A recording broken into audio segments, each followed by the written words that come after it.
Anyway, so the point is that we have been told that evolution is based on survival of the fittest, which means survival of the meanest, which means the survival of the most competitive, which means basically the survival of the most capitalist.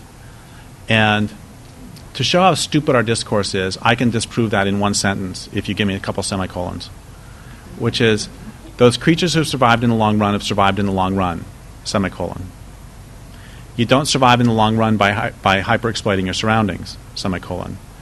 You survive in the long run by actually improving your habitat. That's what salmon do. They make a forest a better place by their existence. That's what bears do. That's what all of us do. That's what the Tolowa did. Otherwise, they wouldn't have lived there for 12,500 years. So I really like what Dolores LaChapelle said, that it's not survival of the fittest, it's survival of the fit, which is how well you fit into your surroundings. And this is all basic patriarchal stuff, that instead of the way you survive is by entering into a relationship. The way you survive is by conforming yourself to them, not demanding that they conform themselves to you. It's like I just wrote a book last year called Dreams, and it's my best attack yet on science. And that Richard Dawkins says that, this is a direct quote, science based on command and to predict what will happen and when. Science bases its claims of truth on its spectacular ability to make matter and energy jump through hoops on command and to predict what will happen and when. Which, pretty smart guy, you know, when you flip a switch, stuff goes on. Obviously science is true. But what he's done is he has conflated the ability to dominate with what is true. That's really fucking sneaky. And it's really, really messed up. This culture, the domination, the impulse to dominate in this culture is so deep that it goes to our very epistemology, which is always a word that I've wanted to use in a talk. And please forgive me. It's one of the many things he doesn't understand is that one form of knowledge can foreclose other forms of knowledge. And a way to show this is, let's pretend I got a gun. And nothing personal, but I'm going to aim a gun at you. Okay, so let's pretend I got a gun, and let's pretend I aim it at you. Let's pretend there's a hoop right here. And I say, on the count of 3, you're going to jump through this hoop, or I'm going to shoot you. So on the count of 3, you jump through the hoop. What do you know? I'm a fucking genius. Because I predict he's going to jump through the hoop, and he did. But isn't it possible that by me aiming a gun at you, if I aimed a gun at you and made you jump through a hoop, and I did this repeatedly, would you still want to be my friend?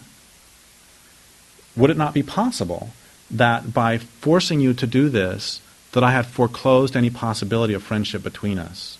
I don't know, but if somebody points a gun at my head and tells me to jump through a hoop, I'm probably not going to like them. And so I have another. It's like I have another definition of true, of how you tell if something is true. Maybe if you can live with it in place for 10,000, that might be something that's true. How's that for a definition of truth? Or how about if something makes the world a better place on its own terms? That's a truth. These are entirely different. They're relational versions of truth, which are really nice, Derek, but what the hell does it have to do with sustainability? So the point is that I'm going to take this out. Okay, so first off, any way of life based on the hyper-exploitation, or on the use of non-renewable resources won't last. Any way of life that's based on hyper-exploitation of renewable resources won't last. I'm going to take it a step further. And I'm going to say that any way of life that's based on the use of resources won't last. And the reason I say that is because resources don't exist. What I mean by that is that trees don't consider themselves a timber resource, and fish don't consider themselves a fisheries resource. They're just trees and they're just fish. And this is really important because how you perceive the world affects how you behave in the world. How you perceive another affects how you treat them. There's a great line by a Canadian lumberman. When I look at trees, I see dollar bills. And if when you look at trees, you see dollar bills, you're going to treat them one way. If when you look at trees, you see trees, you'll treat them another way. If when you look at this particular tree, you see this particular tree, you treat it differently still. Same is true for salmon. If when I look at salmon, I see dollar bills, I'm going to treat them one way. If when I look at salmon, I see salmon, I'll treat them another way. If when I look at this particular fish, I see this particular fish, I'll treat it differently still. Same is true for women. If when I look at women, I see orifices, I'm going to treat them one way. If when I look at women, I see women, I'll treat them another way. If when I look at this particular woman, I see this particular woman, I'll treat her differently still. And that, by the way, does not, just because when I look at this particular fish, I see this particular fish, doesn't mean, by the way, that I can't eat it. I got to tell you, one reason I love doing talks again and again, as opposed to making a brand new one up for, like I did in Michigan, which I only used once, one reason I love doing talks again and again is because it takes me a long time to actually develop a talk that really works. And I try out all sorts of jokes, and they work or don't work. I try all sorts of stuff. And a joke that I tried that didn't work is it always bothered me that I went trees, fish, women, and then back to fish. When I, just because when I look at a fish, it doesn't mean I can't eat. And see a fish, it doesn't mean I can't eat it. So one night I went trees, fish, women, and then I said, just because when I look at this particular woman, I see this particular woman, doesn't mean that I can't eat her. The person who brought me to do that talk was this woman in her early 60s who was standing in the back, and she was doing her very best Queen Victoria impression. It's like, we are not amused. So I dropped that one. Anyway, so one night I was doing a talk, I was doing an interview one day in Spokane, Washington, and the guy doing the interview said, Indians exploited salmon too. I said, no, they didn't. They ate them. He said, well, what's the difference? I said, well, they gave them respect for the spirit in exchange for the flesh. I knew that answer was kind of bullshit, but I'm a male, and so I'm required by law to answer every question that's asked of me. And that afternoon, I went out and I sat next to this tree I had a long relationship with, and I asked the tree, what is the fundamental predator-prey relationship? And the tree gave me the answer right away, which is if you consume the flesh of another, you take responsibility for the continuation of the other's community. If you consume the flesh of another, you take responsibility for the continuation of the other's community. Not in terms of stewardship, which comes from the root styward, which means in charge of the pigsty, but instead in terms of responsibility, which comes from the root, which means to give in return. And everybody knows this. Everybody knows that bears know this, mergansers know it, newts know it. Mergansers know that if you eat all the newts in a pond, there's not going to be any food for you anymore. Everybody knows that the way to survive is to give in return. And so if I consume the flesh of salmon from the Klamath River, I now take responsibility for the continuation of the Klamath River salmon community. That's how you survive. And that's all really nice, Derek, and this is all really fun, but what does it have to do with something being sustainable or with civilization? And, when I wrote Endgame, I'd been bashing civilization for years, and I thought I'd probably better finally define it. And so civilization I have defined as a way of life characterized by the growth of cities. That's nice, Derek. And this is defensible both linguistically and historically. That's nice, Derek, but what's a city? So a city I've defined as people living in numbers large enough to require the importation of resources.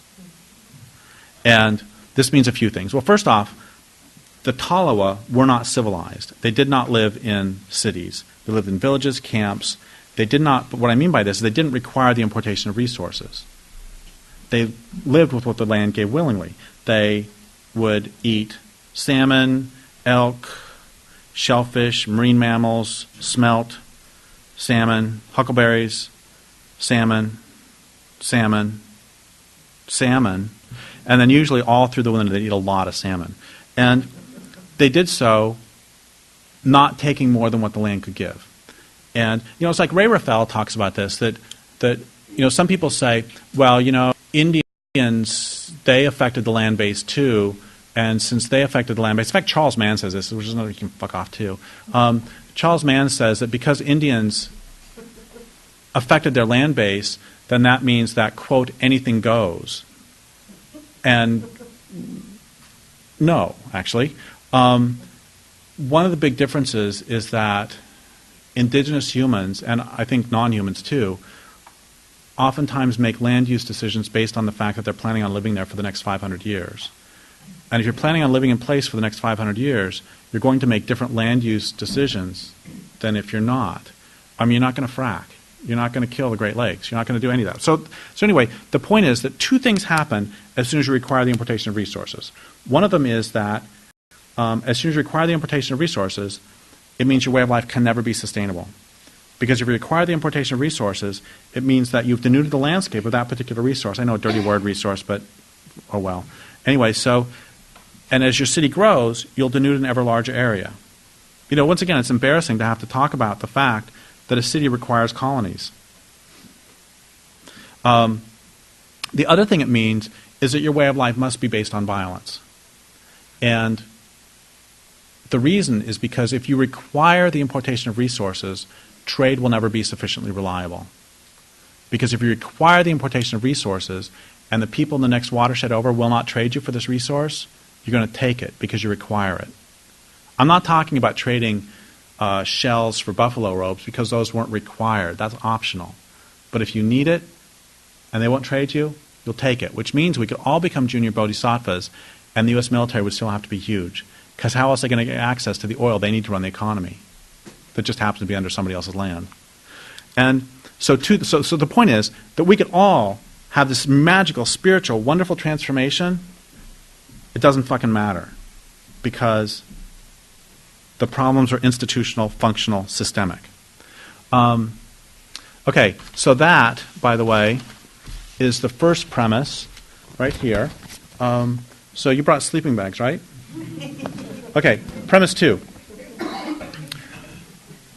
Traditional communities do not often voluntarily give up or sell the resources on which their communities are based until their communities have been destroyed.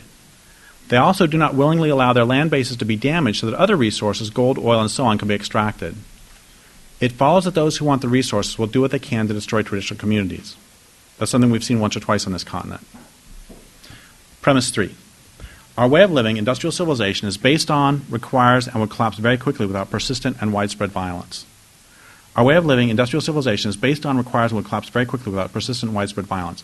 I was doing a talk in Eugene, Oregon several years ago, and after the talk there was this guy who said to me, you talk about this culture being based on violence, but I just don't see it. Don't see it at all. I don't see any violence. I have no violence in my life. And I don't allow violence in my life. In fact, I have such little violence in my life that I don't allow anybody to use any words that start with V-I-O. Nobody gets to say violin, viola, anything, nothing. And violet. He didn't like the color violet. Anyway, it's first off, it's significant that a guy said this and not a woman, because the gold standard studies are that 1 out of every 4 women are raped in their lifetime, and another 19% fend off rape attempts. And most of the women I know say that those figures are really low. And so it's much easier for a guy to say, God, I don't see any violence, than it is for a woman. Second, I said to him, great, so you don't have any violence in your life. Where's your shirt made? And he looked, and his shirt's made in Bangladesh. I was like, okay, do we even need to talk about sweatshops? He's like, free trade. And then I said, okay, let's try again. Do you pay rent? He said, yeah. And I said, why? He said, because I don't own? And I said, no. Why do you pay rent? What would happen if you didn't? He said, well, I'd get evicted. I said, I don't know what that means. What does eviction look like? What would happen? He said, well, a sheriff would come to my house. And I said, stop right there. So a sheriff comes to your house. It's just dinner time. So you say, hey, it's dinner time. Come on in. And you feed him like a 7-course meal of donuts or something. And then after dinner, you say, your company's been kind of pleasant, but not really all that pleasant, and so this is my home, and I'd like for you to leave now. He said, well, he'd pull out his gun, and he'd say, you didn't pay your rent, so I'm kicking you out of your home. I said, so you're telling me the reason you pay rent is because if you don't, some guy with a gun's going to come and kick you out of your home. He said, I don't get it. I said, let's try this again. Let's say you're really hungry. You go to the grocery store. You just start eating. There's lots of food there, I said, what's going to happen? He said, well, they're going to call the sheriff, and he's going to come with his gun. I said, yeah, same guy. He's a real asshole, isn't he? He's going to come and kick you away. So I said, okay, so what you're telling me is the reason you pay rent and the reason you pay for food is because if you don't, some guy with a gun's going to come and do something bad to you.